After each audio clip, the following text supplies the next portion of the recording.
Terbongkar sosok mantan suami pertama Yuni Shara yang kini hidup kesusahan. Jauh dari kata mewah, Raymond Manti kini berusaha mencari nafkah untuk kelanjutan hidupnya.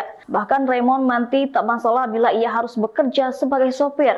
Padahal Raymond sendiri diketahui merupakan anak konglomerat. Melalui TikToknya, Raymond kerap memperlihatkan kehidupannya yang kini susah. Bahkan Raymond harus mencari cara untuk menafkahi istri dan anak-anaknya. Di salah satu kontennya, Raymond mengakui sekarang ini ia tak memiliki pekerjaan apapun dan hartanya sudah habis. Raymond pun sampai mengemis atau meminta lowongan pekerjaan apapun pada netizen. Bahkan menjadi sopir pun tak masalah. Di tengah perjuangannya mendapat hak waris dari mendiang ayahnya, Raymond berharap ada netizen yang bisa memberinya pekerjaan untuk memenuhi kebutuhan harian keluarga. Diketahui sebelum dengan Henry Siahaan, Yuni Shara menikah dengan Raymond Manti. Namun Raymond hanya 4 bulan menjadi suami Yuni Shara. Raymond diceraikan kakak Krisdayanti karena melakukan kekerasan dalam rumah tangga. Ketika menikah dengan Raymond, Yuni Shara kala itu baru berusia 21 tahun. Yuni Shara dan Raymond menikah di tahun 1993. Sayang pernikahan mereka hanya bertahan 4 bulan. Yuni Shara pun belak-belakan kalau dirinya mengalami kekerasan dalam rumah tangga selama membina rumah tangga dengan Raymond Manti. Pernikahan Yuni Shara dan Raymond juga tak banyak disorot media. Tak diketahui secara pasti kapan Yuni Shara dan Raymond menikah dan bercerai.